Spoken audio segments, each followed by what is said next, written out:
కేంద్రంలో ఎన్డీఏ సర్కారు 10 ఏళ్ల తర్వాత బలహీనపడిన కాషాయ పార్టీ సొంతంగా మెజార్టీ సాధించని బీజేపీ 240 సెగ్మెంట్లో విజయం. భారత్ను ప్రపంచంలోనే 3వ అతిపెద్ద ఆర్థిక వ్యవస్థగా మార్చేందుకు ఎన్డీఏ సర్కారు కృషి చేస్తుంది. డిజిటల్ ఇండియాకు ప్రాధాన్యత ఇస్తోంది. స్వాతంత్రం వచ్చిన 70 ఏళ్ల తర్వాత 12 కోట్ల మందికి కుళాయి నీరు అందింది. 4 కోట్ల మందికి శాశ్వత ఇల్లు లభించాయి. 80 కోట్ల మందికి ఉచిత రేషన్ అందింది. ఫలించని 400 పార్ ఆకాంక్ష. కూటమి పార్టీల మద్దతు అనివార్యం. చంద్రబాబు నితీష్ సపోర్ట్ కీలకం. యూపీలో సమాజ్వాదీతో గట్టి పోటీ. ప్రాంతీయ పార్టీలతో కమలం విలవిల. పనిచేయని రామమందిరం మంత్రం. మధ్యప్రదేశ్, ఢిల్లీ, హిమాచల్లో మాత్రం స్వీప్. వారణాసిలో మోడీకి తగ్గిన మెజార్టీ. హిందీ బెల్ట్ రాష్ట్రాల్లో తప్పిన అంచనా. బెంగాల్లో దీదీ కంటే వెనుకబడిన బీజేపీ వర్కౌట్ కాని మోడీ గ్యారంటీ స్లోగన్. కేరళలో సురేష్ గోపి విజయంతో బోని. తమిళనాడులో డిఎంకే కాంగ్రెస్ స్వీప్. గతం కంటే బలపడిన ఇండియా టీం. 99 సెగ్మెంట్లో గెలిచిన కాంగ్రెస్ పార్టీ 10 ఏళ్లలో ఫస్ట్ టైం ఎల్ఓపి హోదా.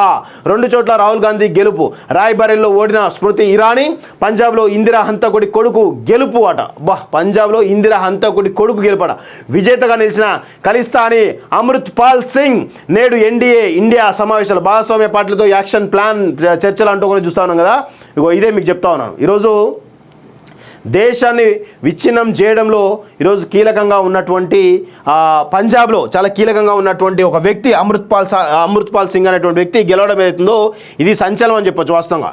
సో ఈయన పంజాబ్ని భారత్ నుంచి విడదీయడానికి చేస్తున్నటువంటి ఉద్యమం ఏదైతుందో ఈరోజు ఆ ఉద్యమం నాయకత్వం వహిస్తున్నటువంటి అమృత్ పాల్ సింగ్ అక్కడ ఇండిపెండెంట్గా పోటీ చేసి కాంగ్రెస్ పార్టీ అభ్యర్థిపై ఎంత పేరు చూడండి.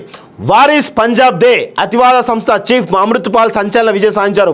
కడూర్ సాహిబ్ నుంచి జైలు నుంచి స్వతంత్ర అభ్యర్థిగా పోటీ చేసిన ఆయన కాంగ్రెస్ అభ్యర్థిపై 1.7 లక్షల ఓట్ల మెజారిటీతో గెలుపొందారు. జాతీయ భద్రతా చట్టం కింద అరెస్ట్ అయిన పాల్ ది బ్రూగఢ్ జైల్లో ఉన్నారు.